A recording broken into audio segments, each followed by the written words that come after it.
Welcome to Shikshak Mitra. ഇന്ന് explain ചെയ്യാനായിട്ട് പോകുന്നത് 9th സ്റ്റാൻഡേർഡിലെ ഹിന്ദി ടെക്സ്റ്റ് ബുക്കിലെ 3rd ചാപ്റ്റർ ആയിട്ടുള്ള ബോഡി കാക്കി എന്ന് പറയുന്ന ഒരു ചാപ്റ്ററാണ്. അപ്പോൾ അതിലേക്ക് കടക്കുന്നതിന് മുൻപായിട്ട് നിങ്ങൾ ഈ ചാനൽ ആദ്യമായാണ് കാണുന്നതെങ്കിൽ ഇപ്പോൾ തന്നെ സബ്സ്ക്രൈബ് ചെയ്യുക. തുടർന്നുള്ള വീഡിയോസ് ലഭ്യമാകുന്നതിനായി ബെല്ലൈക്കൺ കൂടി എനേബിൾ ചെയ്യുക. ഇനി നമുക്ക് ചാപ്റ്ററിലേക്ക് കിടക്കാം. അപ്പോൾ ഞാൻ നേരത്തെ പറഞ്ഞതുപോലെ ചാപ്റ്ററിൻ്റെ പേര് ബോഡി കാക്കിയാണ്. ഇതൊരു ശസ്തി അല്ലെങ്കിൽ ബ്ലർബാണ് കേട്ടോ, ഒരു ചെറിയൊരു ബ്ലർബാണ്.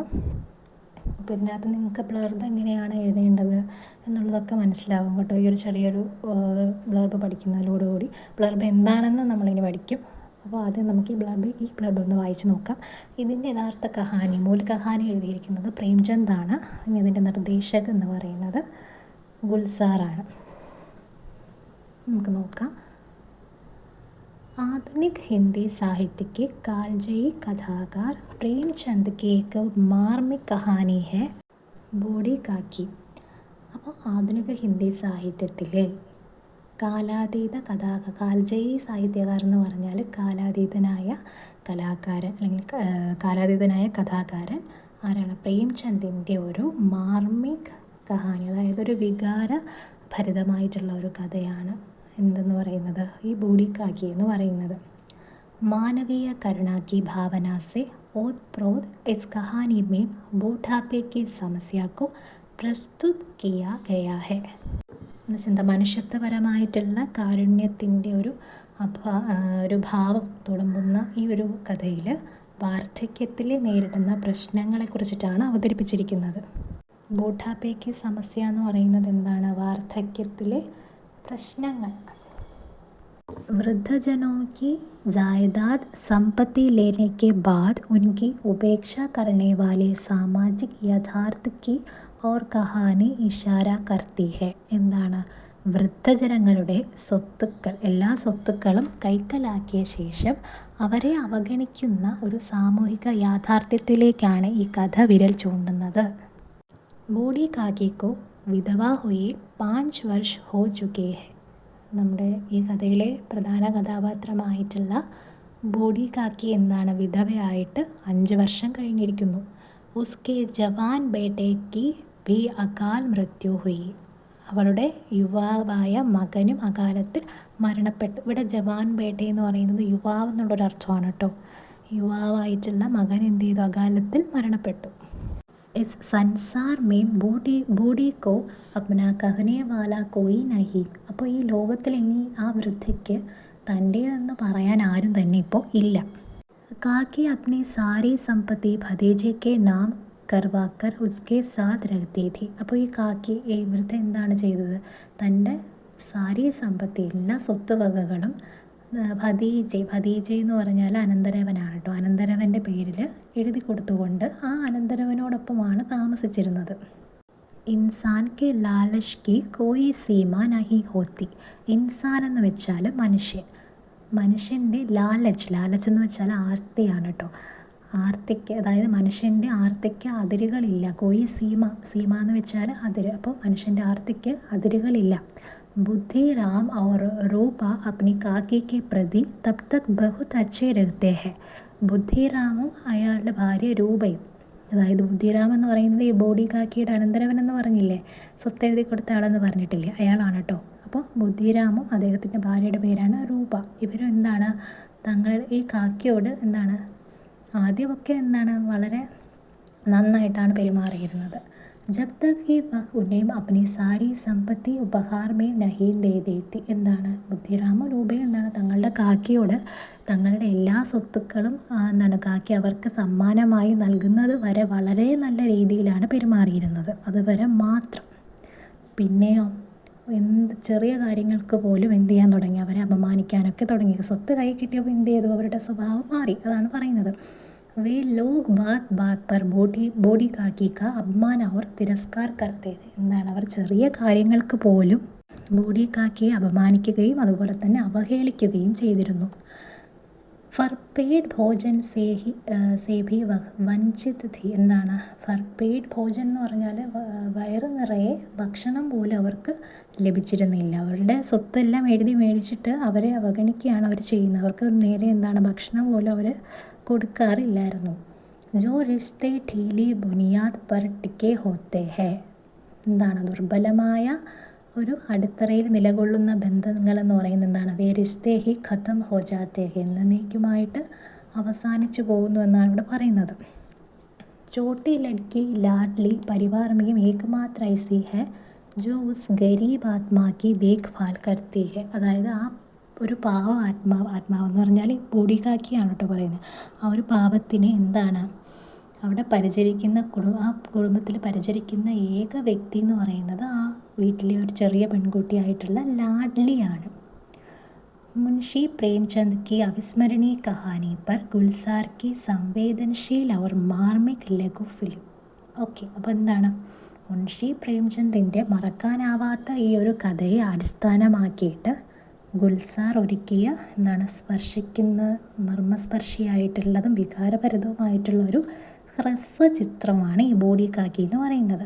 അപ്പോൾ ഞാൻ നേരത്തെ പറഞ്ഞില്ലേ, പ്രേംചന്ദാണ് ഇതിൻ്റെ മൂല കഹാനി എഴുതിയിരിക്കുന്നത്. ആ ഒരു കഹാനി അടിസ്ഥാനമാക്കിയിട്ട് ഗുൽസാർ ചെയ്ത ഒരു ഹ്രസ്വചിത്രമാണ് ഈ ബോഡി കാക്കി എന്ന് പറയുന്നത്. അതിൻ്റെ ശസ്തിയാണ് നമുക്കിവിടെ തന്നിട്ടുള്ളത്. ബ്ലർബിനെയാണ് ശസ്തി എന്ന് പറയുന്നത്. അപ്പോൾ ശസ്തി എന്ന് വെച്ചാൽ എന്താണെന്നുള്ളത് നമ്മളിനി പഠിക്കും. അപ്പോൾ ഈ ഒരു ബോഡി കാക്കി എന്ന് പറയുന്ന ഈ ഒരു ബ്ലർബ് എല്ലാവർക്കും മനസ്സിലായല്ലോ. അതിനകത്ത് എന്താണ്, ആ ഒരു കഹാനിക്കകത്ത് എന്താണെന്നുള്ളത് മനസ്സിലായല്ലോ. വൃദ്ധജനങ്ങൾ അനുഭവിക്കുന്ന സമസ്യയെക്കുറിച്ചിട്ടാണ് അതിനകത്ത് പറയുന്നത്. അതായത് എന്താണ്, സ്വത്തുവകകളെല്ലാം എഴുതി വാങ്ങിച്ചതിന് ശേഷം അവരെ ശ്രദ്ധിക്കാതെ ഉപേക്ഷിക്കുന്നവരെയൊക്കെ നമുക്ക് ഒരുപാട് അറിയാം അല്ലേ. അപ്പോൾ അങ്ങനെയുള്ള ഒരു കഥയാണ് ഇത്. അപ്പോൾ നമ്മൾ ഒരു ബ്ലർബ് പഠിച്ചു അല്ലേ, ഒരു യഥാർത്ഥ ബ്ലർബ് നമ്മൾ കണ്ടു. ഇനി ആ ബ്ലർബ് എന്താണെന്നുള്ളത് അറിയണ്ടേ. നമ്മൾ ബ്ലർബ് ശസ്തി എന്നൊക്കെ പഠിച്ചു, ഒരു മോഡൽ വായിച്ചു.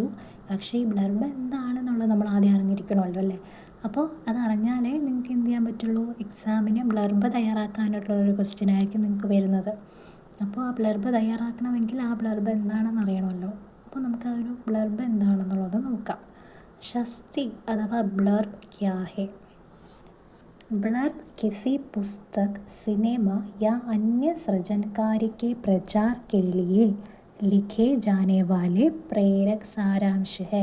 എന്താണ്, ഏതെങ്കിലും ഒരു പുസ്തകം അല്ലെങ്കിൽ എന്താണ് സിനിമ അല്ലെങ്കിൽ മറ്റ് സൃജൻകാര്യം എന്ന് പറഞ്ഞാൽ സൃഷ്ടിപരമായിട്ടുള്ള കൃതികൾ, അവയൊക്കെ പ്രചരിപ്പിക്കുന്നതിനായിട്ട് എഴുതപ്പെടുന്ന പ്രേരണാത്മകമായിട്ടുള്ള ഒരു സംഗ്രഹമാണ് ബ്ലർബ് എന്ന് പറയുന്നത്.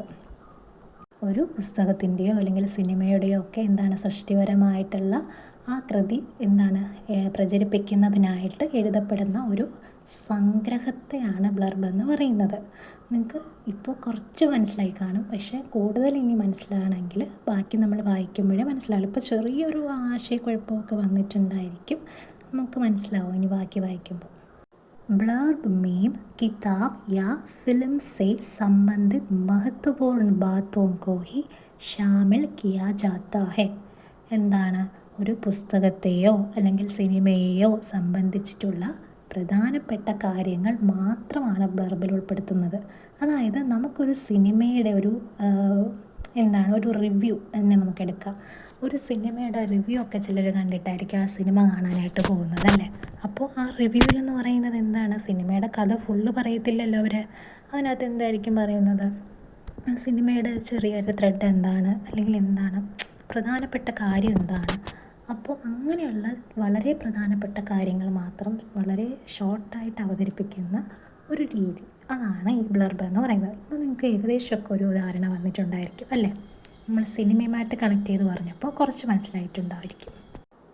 इसमें रचना और रचनाकार से संबंधित संक्षिप्त विवरण शामिल होगा. ഇതിനകത്ത് എന്താണ്, ഈ ബ്ലർബിനകത്ത് ഇതിലെ കൃതിയെയും അതായത് കൃതി എഴുതിയിട്ടുള്ള രചയിതാവിനെയും സംബന്ധിച്ചിട്ടുള്ള വളരെ ഹ്രസ്വമായിട്ടുള്ള ഷോർട്ടായിട്ടുള്ള വിവരണം ഉൾപ്പെടുത്തിയിട്ടുണ്ടാവും. किसी लोकप्रिय पात्र हो तो उसका भी जिक्र करना अच्छा होगा. എന്താണ്, ഏതെങ്കിലും ഒരു ജനപ്രിയ കഥാപാത്രം ഉണ്ടെങ്കിൽ ആ ഒരു സിനിമയിലോ അല്ലെങ്കിൽ ആ ഒരു പുസ്തകത്തിലോ ഒരു ജനപ്രിയനായിട്ടുള്ളൊരു കഥാപാത്രം ഉണ്ടെങ്കിൽ അതിനെക്കുറിച്ച് പരാമർശിക്കുന്നതായിരിക്കും നല്ലത്. നിങ്ങൾ ഇതൊക്കെ ശ്രദ്ധിക്കണം. നിങ്ങൾക്ക് എന്താണ് ഒരു ബ്ലർബ് തയ്യാറാക്കാൻ ചോദിക്കുമ്പോൾ എന്താണ് ഇതൊക്കെ ഇങ്ങനെ ഒരു മോഡലിലാണ് എഴുതേണ്ടത്. വളരെ ഹ്രസ്വമായിട്ടുള്ള രീതിയിൽ ആ കൃതിയെക്കുറിച്ചിട്ടും ആ കൃതി എഴുതിയ ആളിനെ കുറിച്ചിട്ടും ഒക്കെ ഇമ്പോർട്ടൻ്റ് ആയിട്ടുള്ള വിവരങ്ങൾ മാത്രമേ നൽകാൻ പാടുള്ളൂ. ब्लर्ब आम तौर पर किताब या प्रचुरण सामग्री के पिछले आवरण पृष्ठ पर छापा जाता है. ഈ ബ്ലർബ് എന്ന് പറഞ്ഞാൽ സാധാരണയായിട്ട് ഒരു പുസ്തകത്തിൻ്റെയോ അല്ലെങ്കിൽ ഒരു പ്രസാധന, അതായത് എന്തെങ്കിലും ഒരു പബ്ലിഷ് ചെയ്തിട്ടുള്ള ഒരു സാമഗ്രിയുടെയോ പിൻവശത്തെ പേജ് ഉണ്ടല്ലോ, അതായത് ഏറ്റവും ബാക്ക് സൈഡിൽ നമുക്ക് മനസ്സിലാവും. കുറച്ചുകൂടെ എളുപ്പത്തിന് ഞാൻ പറഞ്ഞു തരാം. നമ്മളൊരു കഥാബുക്കൊക്കെ ഇപ്പോൾ ലൈബ്രറിയിൽ നിന്നൊക്കെ നമ്മൾ കുറച്ച് ബുക്സൊക്കെ എടുത്തെന്ന് വെച്ചോളൂ. എല്ലാ ഏത് ബുക്ക് എടുത്ത് നോക്കിയാലും ആ ബുക്കിൻ്റെ ഏറ്റവും ബാക്ക് സൈഡിലുള്ള, അതായത് ആ പുറം ആവരണം ഉണ്ടല്ലോ, പുറം ചട്ടയാണ് ഞാൻ പറയുന്നത്, ആ കവർ പേജിൻ്റെ ഏറ്റവും ബാക്ക് സൈഡിൽ നമുക്ക് എന്ത് കാണാൻ പറ്റും? ഒരു ചെറിയൊരു ബോക്സിനകത്ത് ആ കൃതി എഴുതിയ ആളുടെ ഒരു ഫോട്ടോയും അയാളുടെ പേരും പിന്നെന്താണ് ആ കൃതിയെക്കുറിച്ചിട്ടുള്ള പ്രധാനപ്പെട്ട വളരെ കുറച്ച് വിവരങ്ങളും കൊടുത്തിട്ടുണ്ടാവും. ഇത് തന്നെയാണ് എന്തെന്ന് പറയുന്നത്? ബ്ലർബ് അല്ലെങ്കിൽ ശസ്തി എന്ന് പറയുന്നത്. ഇപ്പോൾ നിങ്ങൾക്ക് കംപ്ലീറ്റ് ആയിട്ട് മനസ്സിലായിട്ടുണ്ടായിരിക്കും അല്ലേ? സിനിമയുടെ കാര്യം നമ്മൾ പറഞ്ഞു. സിനിമയുടെ കാര്യത്തിലാണെങ്കിലും ഞാൻ നേരത്തെ റിവ്യൂവുമായിട്ട് ബന്ധപ്പെടുത്തി പറഞ്ഞില്ലേ, അതുപോലെ ഇത് ടെക്സ്റ്റ് ബുക്കിൽ വരുമ്പോഴത്തേക്കും ഇങ്ങനെ ആ ഒരു ടെക്സ്റ്റ് ബുക്കിൻ്റെ ഏറ്റവും പുറകിലുള്ള ആ ഒരു പേജിൽ പ്രിൻ്റ് ചെയ്ത് വരുന്ന രീതിക്കാണ് ബ്ലർബ് അച്ചടിച്ച് വരുന്നത്.